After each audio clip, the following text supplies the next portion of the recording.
Assalamualaikum warahmatullahi wabarakatuh. Kembali lagi ke channel Matematika Bermanfaat bersama saya Muhammad Rizki.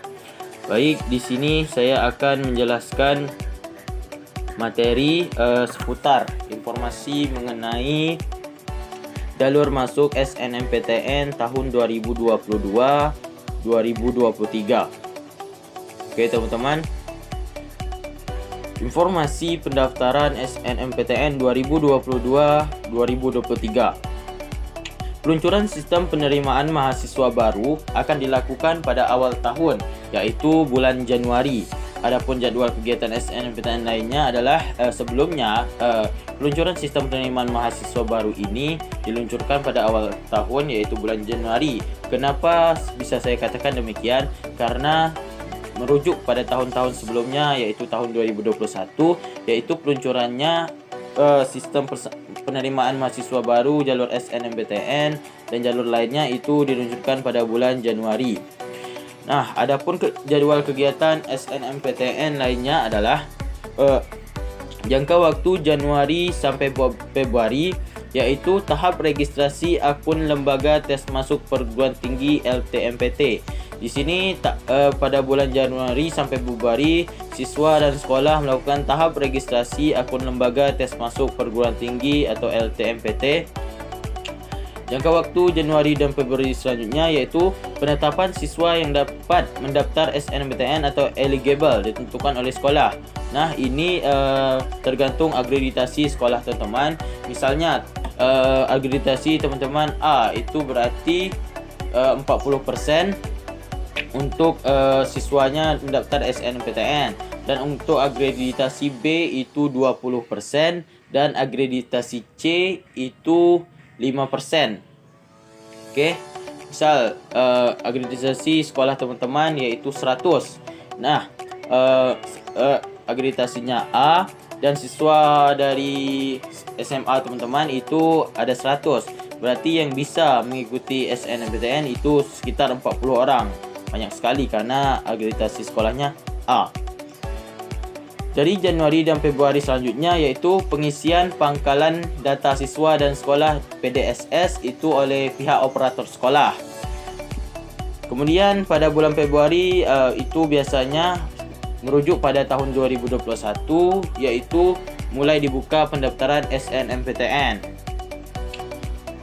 Di bulan Maret itu pengumuman hasil SNMPTN. Jadi dari bulan Januari kalian telah melakukan tahap registrasi, di bulan Februari kalian melakukan pendaftaran SNMPTN, dan pada bulan Maret itu kalian melakukan dan meninjau apakah kalian lulus atau tidak, karena itu pengumuman SNMPTN. Selanjutnya, pendaftaran ulang oleh peserta yang lulus. Ini ketika kalian telah lulus di jalur SNMPTN di universitas, itu dibalik lagi ke universitas masing-masing. Kapan melakukan pendaftaran ulangnya, bagaimana tata caranya, syarat-syaratnya, dan lain sebagainya, itu ditentukan oleh pihak universitas. Oke, teman-teman, ada yang bertanya, syarat pendaftaran apa saja untuk jalur SNMPTN tahun 2022? Oke, persyaratan pendaftaran SNMPTN 2022 memang belum dirilis secara resmi. Namun kita bisa melihat, teman-teman juga bisa melihat syarat pendaftaran SNMPTN 2021. Biasanya itu tidak jauh berbeda dengan tahun-tahun berikutnya.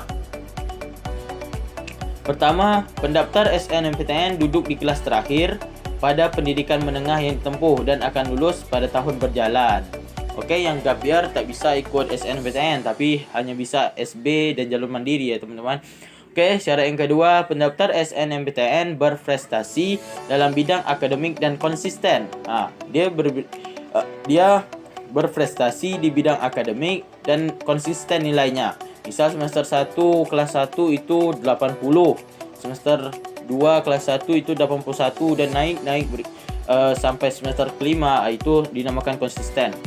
Dibuktikan dengan masuk dalam kota terbaik di sekolah yang dilakukan LTMPT. Jadi dia termasuk siswa eligible oleh sekolah. Syarat yang ketiga yaitu pendaftar SNMPTN termasuk ke dalam kota dengan peringkat terbaik di sekolah, ditentukan berdasarkan akreditasi masing-masing sekolah. Keempat, Pendaftar SNMPTN memenuhi syarat-syarat tambahan yang ditentukan program studi kampus tujuan. Misalnya itu prodi olahraga, berarti harus membuat portofolio. Film televisi juga harus membuat portofolio. Oke, selanjutnya saya akan menjelaskan cara mendaftar SNMPTN tahun 2022-2023. Kemungkinan besar, cara mendaftarkan diri untuk mengikuti SNMPTN 2022 tidak jauh berbeda dengan pendaftaran di tahun 2021.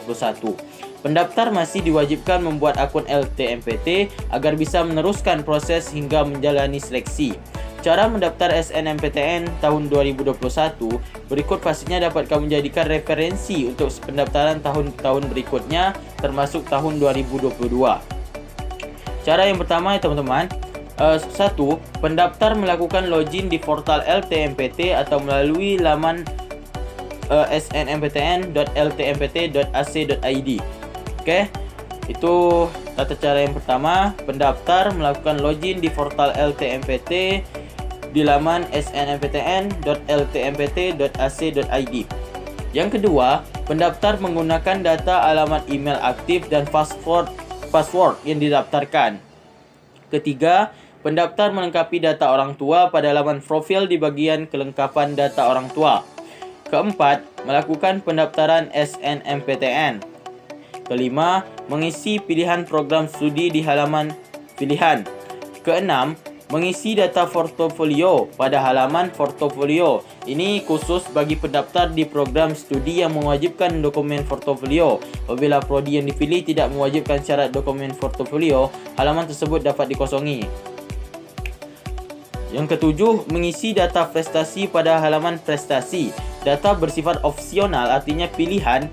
Jika pendaftar memiliki prestasi, isikan data sesuai bidang dan tingkat prestasi yang disyaratkan. Misal teman-teman juara olimpiade tingkat kabupaten, nah teman-teman bisa mengupload prestasi tersebut di laman LTMPT.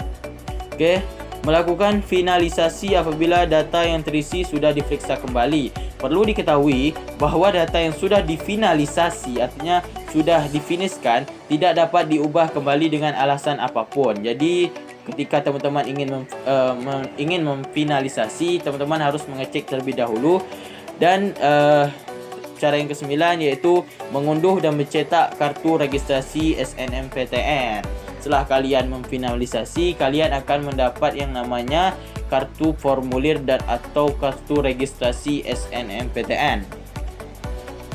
Oke, di sini saya akan menjelaskan kuota sekolah untuk SNMPTN tahun 2022-2023. Nah, tadi kita telah mengetahui info seputar SNMPTN tahun 2022, syarat-syarat SNMPTN untuk 2021 itunya tidak jauh untuk tahun berikutnya.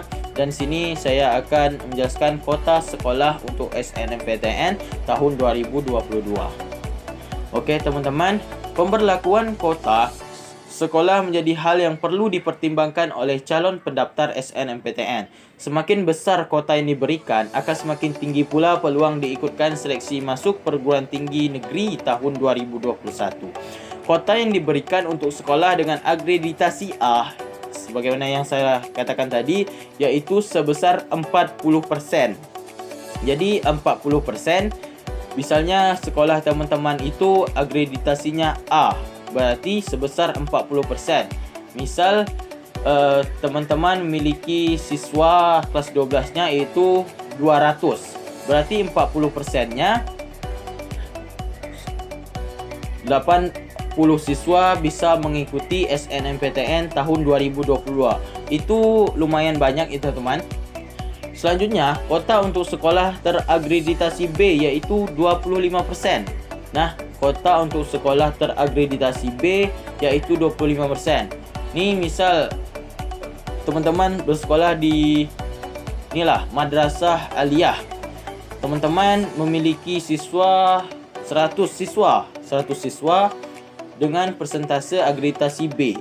Berarti teman-teman hanya di sekolah teman-teman hanya bisa diikuti oleh 25 siswa untuk mendaftar